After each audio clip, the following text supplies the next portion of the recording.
Ya, pemirsa, Bank Indonesia kembali mempertahankan suku bunga acuan BI 7 Days Reverse Repo Rate di level 5,75% di bulan Maret 2023. BI masih optimis bahwa tingkat inflasi masih terkendali dan nilai tukar rupiah juga terjaga, meski di tengah ketidakpastian kondisi keuangan global.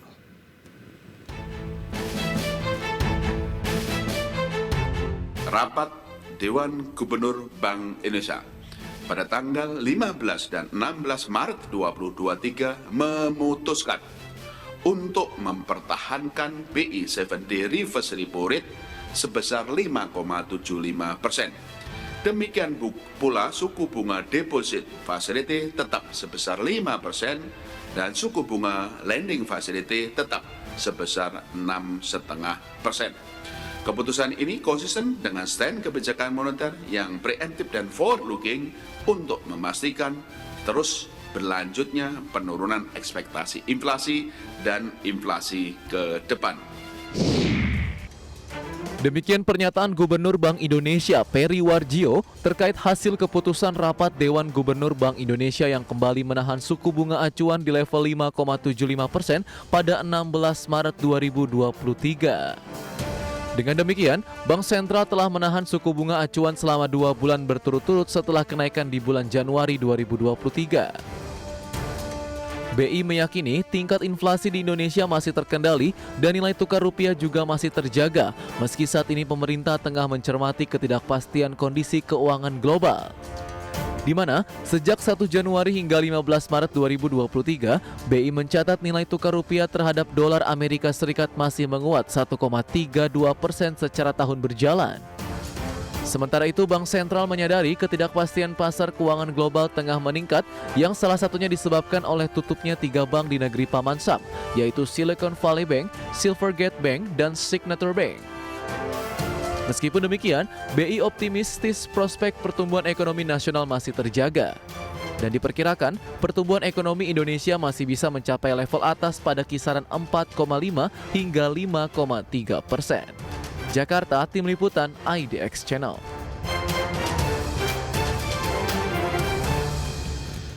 Baik pemirsa, pemerintah optimistis bahwa pertumbuhan ekonomi Indonesia di sepanjang tahun 2023 tumbuh di kisaran 5 hingga 5,3%. Pemerintah juga yakin bahwa pertumbuhan ekonomi pada kuartal pertama tahun ini akan mencapai 5% secara tahunan. Pemerintah dalam hal ini Kementerian Keuangan meyakini pertumbuhan ekonomi nasional pada kuartal pertama tahun 2023 masih dalam tren positif.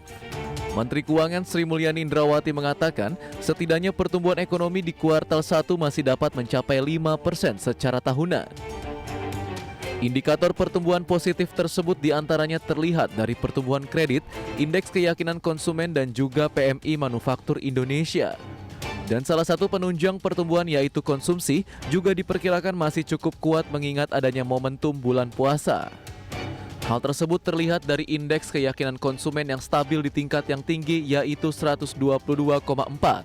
Namun demikian, Menteri Keuangan mencatat adanya tekanan kinerja ekspor dan impor yang mengalami koreksi sehingga dikhawatirkan akan berdampak terhadap pertumbuhan ekonomi tahun ini.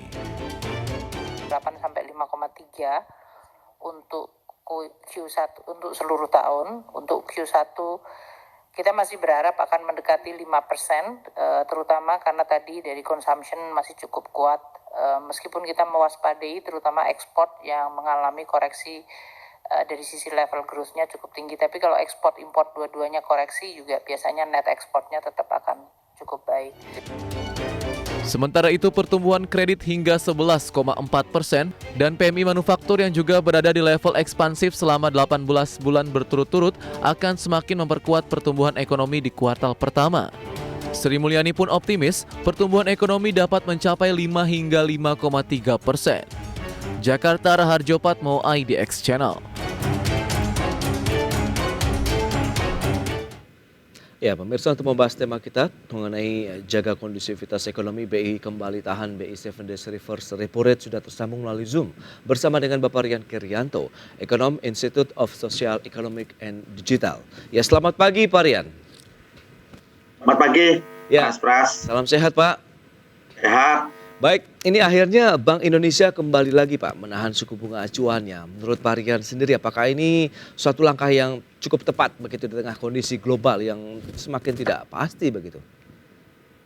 Kalau kita tarik apa namanya dalam dalam seminggu terakhir, memang pressure eksternalnya semakin membesar atau menguat. Oke, Tetapi asesmen Bank Indonesia waktu itu dipakai menggunakan asesmen sebelum apa namanya tiga bank besar di Amerika Serikat itu mengalami collapse. Sehingga dengan demikian realisasi inflasi berjalan masih dalam koridor, ya masih manageable.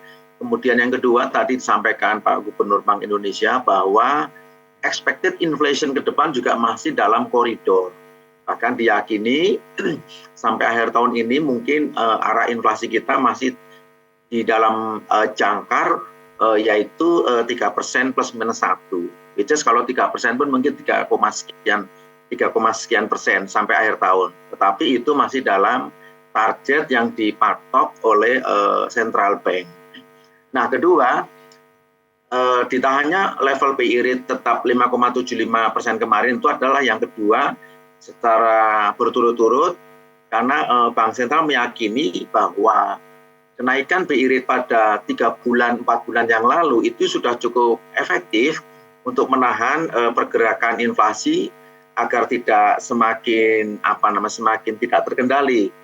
Yang kedua juga selain kebijakan dari instrumen suku bunga, Bank Indonesia juga menggunakan pendekatan atau policy non suku bunga yaitu dengan mengefektifkan sekaligus mengoptimalkan peran daripada tim pengendali inflasi baik di tingkat pusat maupun daerah, dan akhirnya belakangan juga diperkuat dengan semacam ada task force ya untuk pengendali inflasi khusus dari sektor pangan, karena sektor pangan ini memiliki bobot yang cukup tinggi di dalam pembentukan inflasi kita.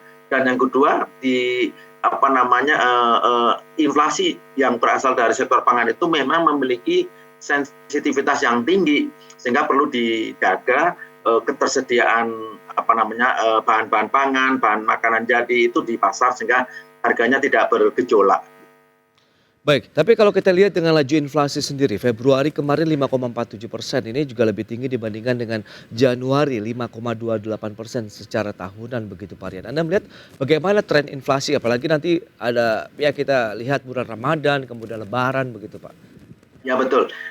Makanya kemarin itu ekspektasi inflasi sebelumnya ketika pemerintah menaikkan harga bahan bakar minyak di bulan Agustus lalu, waktu itu muncul perhitungan ya bahwa inflasi bisa mencapai angka 6-7% secara tahunan.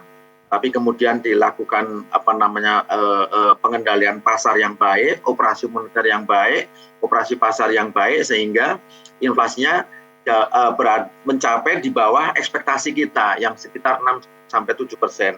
Akhir tahun lalu inflasi kita masih di bawah 6%, ya 5, sekian persen, sehingga ini masih dalam koridor yang dijangkar oleh Bank Indonesia.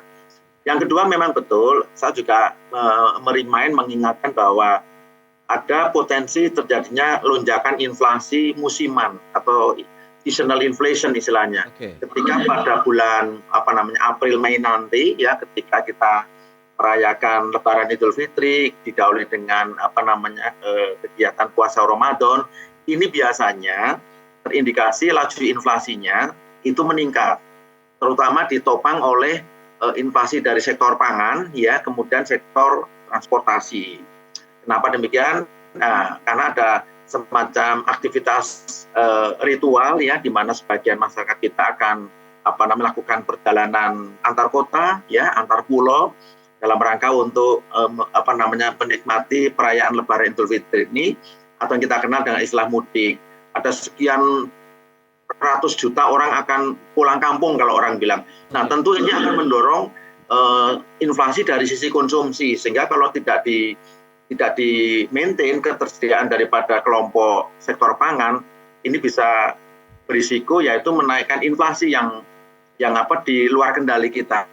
Oleh karena itu, Mas Pras, kita punya badan penyangga atau badan pengendalian pangan ya, Bapanas. Saya kira ini betul-betul meyakinkan bahwa kebutuhan sembako ya, 9 bahan pokok di pasar, paling tidak untuk 2 bulan terakhir ke depan ini harus betul-betul dijaga.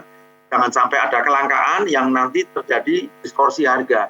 Distorsi harga ke atas ini akan jelas ini adalah inflatoir.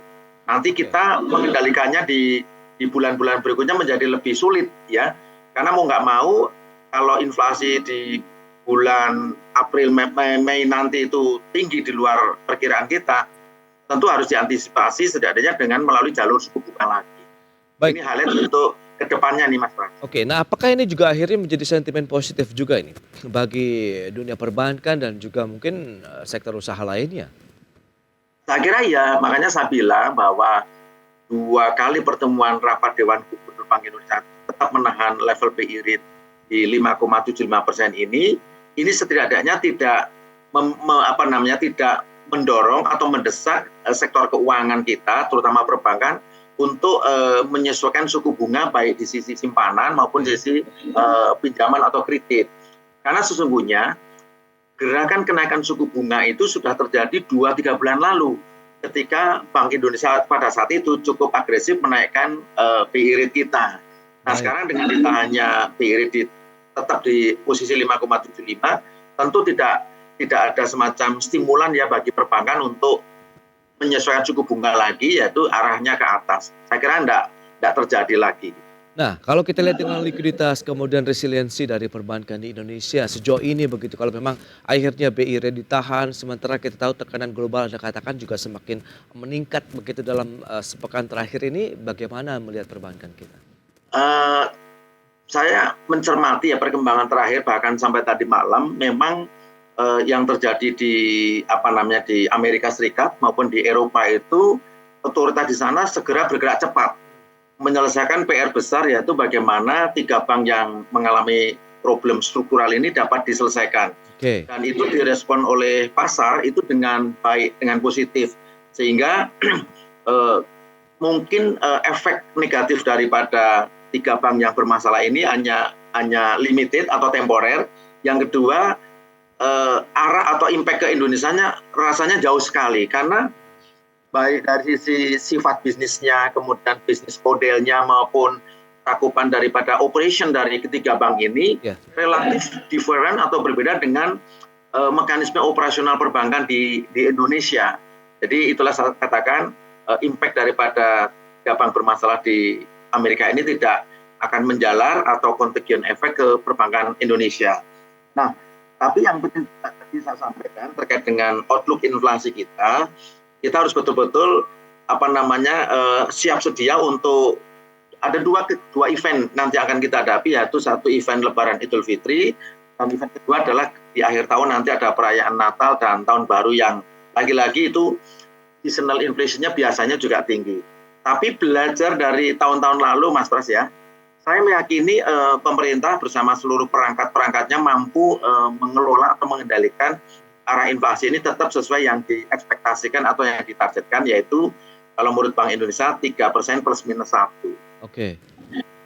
Nah, dengan kondisi tadi, lantas apa saja yang perlu dicermati begitu? Mengingatkan bank-bank digital di Indonesia juga tengah bertumbuhan begitu banyak sekali yang bermunculan begitu Pak Aryan. Tapi tahan dulu jawabannya, kita akan jeda sebentar. Dan pemirsa, kami akan segera kembali sesaat lagi. Ya, Anda masih menyaksikan Market Review. Berikut ini kami sampaikan infografik terkait dengan pergerakan suku bunga acuan Bank Indonesia. Ya, seperti yang bisa Anda saksikan di layar televisi Anda, kita lihat bagaimana pergerakan dari BI 7 Days Reverse Repo Rate ya. Dari Desember kita akan lihat pergerakannya terus mengalami kenaikan setelah ditahan cukup lama ya, 3,5% sampai dengan bulan Juli, kemudian merangkak naik sampai dengan tertinggi 5,75% di bulan Januari kemarin, dan terus ditahan sampai dengan bulan Maret 2023 di 5,75%. Berikutnya untuk pergerakan inflasi.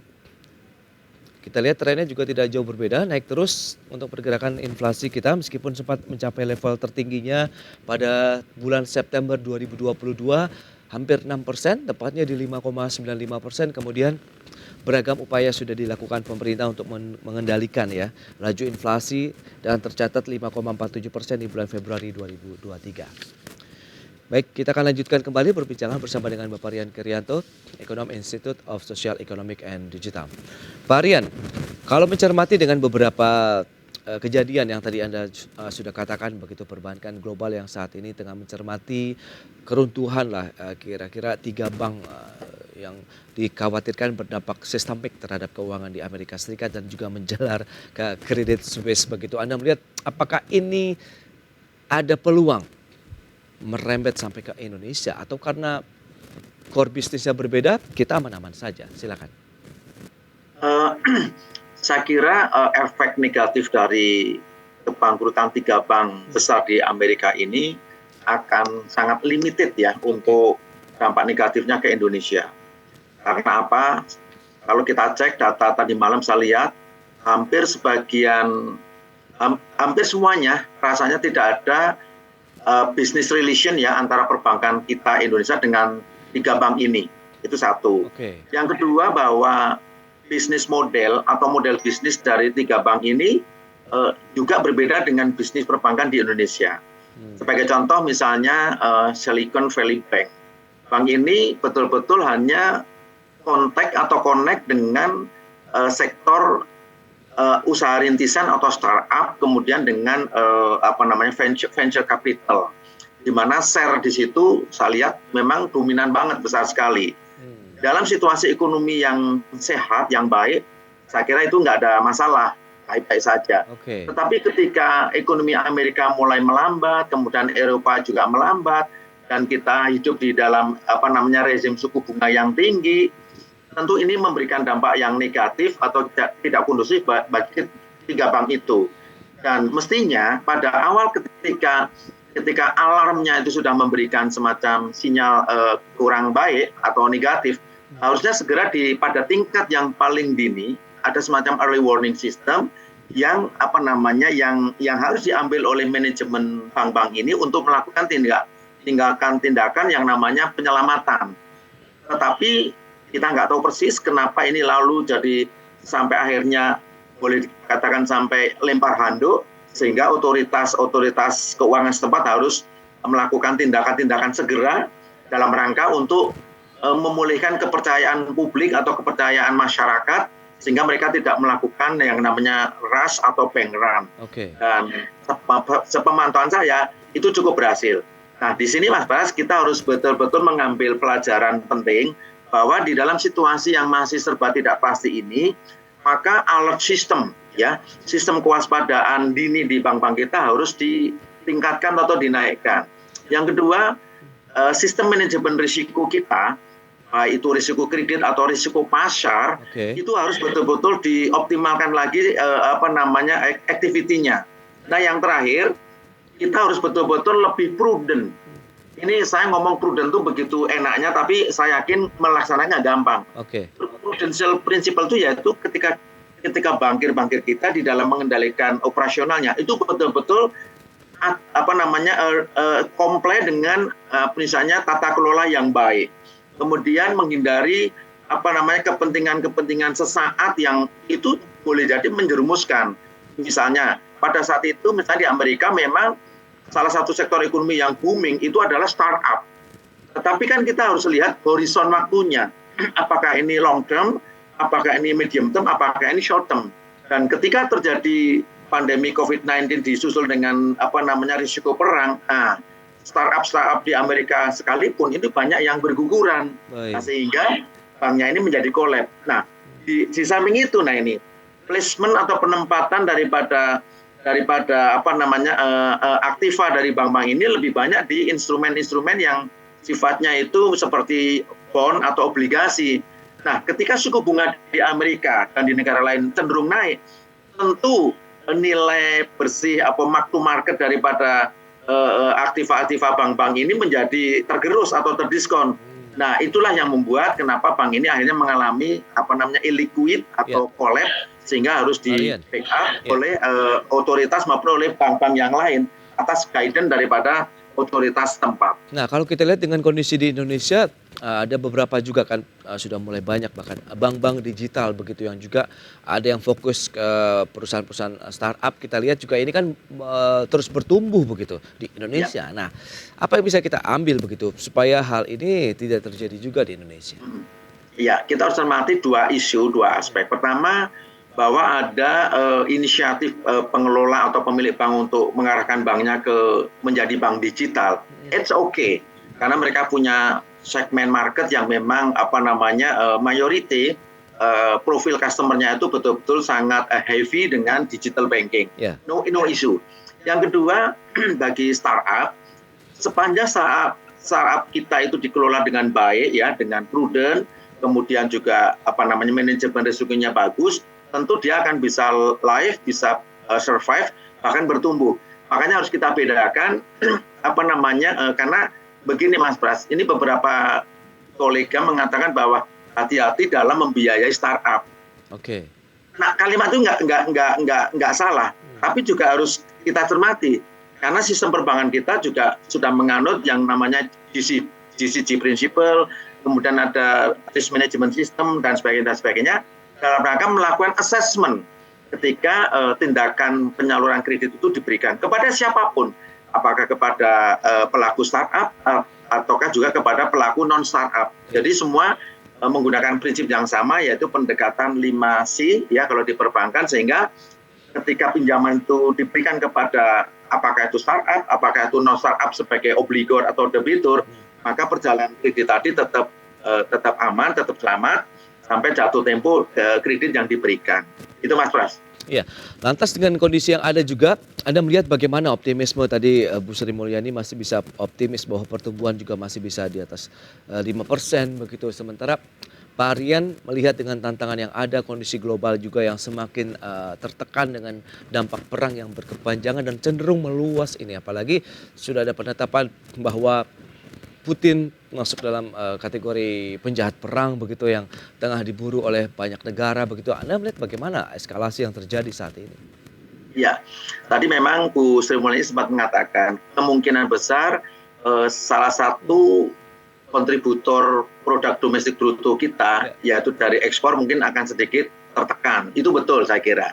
Tetapi kita beruntung seperti berkali-kali kita sampaikan bahwa backbone atau tulang punggung pertumbuhan ekonomi Indonesia itu disupport oleh konsumsi rumah tangga domestik yang memang terjaga dengan baik. Makanya saya selalu punya formula sepanjang ibu-ibu rumah tangga, sepanjang kita masyarakat Indonesia masih getol belanja, getol konsumsi, kemudian melakukan kegiatan-kegiatan outdoor, kita melakukan perjalanan. Rasanya angka 5% itu sudah di tangan. Angka PDB 5% di tangan. Nah, restnya, sisanya kita tinggal cari dari pembentukan modal tetap bruto atau investasi langsung, kemudian dari government spending, meskipun sifatnya hanya sebagai stimulus atau sebagai absorber. Tetapi kalau kita lihat, Mas Pras, dengan PPKM yang sudah dicabut, kemudian mobilitas orang sudah betul-betul seperti back to normal. Bahkan saya menggunakan istilah baru beyond normal, karena di atas normal ternyata. Kegiatan ekonomi baik di level korporasi maupun di level retail itu sekarang saat ini sangat kencang sekali. Jalan-jalan sudah macet, kemudian apapun moda transportasinya sudah mulai fully passengers. Nah, itu memberikan indikasi bahwa pertumbuhan ekonomi Indonesia memang paling tidak sampai dengan kuartal 1 ini itu solid ya, itu solid gitu. Oke, dan semoga saja kita lihat inflasi kita tetap terjaga, demikian juga dengan pergerakan nilai tukar rupiah sehingga nanti ini akan memberikan satu keleluasaan tentunya bagi perekonomian kita bisa lebih tumbuh lagi meskipun dampak global memang masih menghantui sejauh ini untuk perjalanan ekonomi Indonesia. Baik Pak Aryan, terima kasih banyak atas waktu dan sharing yang Anda berikan. Selamat melanjutkan aktivitas Anda kembali. Salam sehat Pak. Alhamdulillah, terima kasih Mas Pras. Ya pemirsa, 1 jam sudah saya menemani Anda dalam Market Review dan tetap saksikan IDX Channel, your trustworthy and comprehensive investment reference. Saya Prasetyo Wibowo, beserta kerabat kerja yang bertugas undur diri. Terima kasih dan sampai jumpa.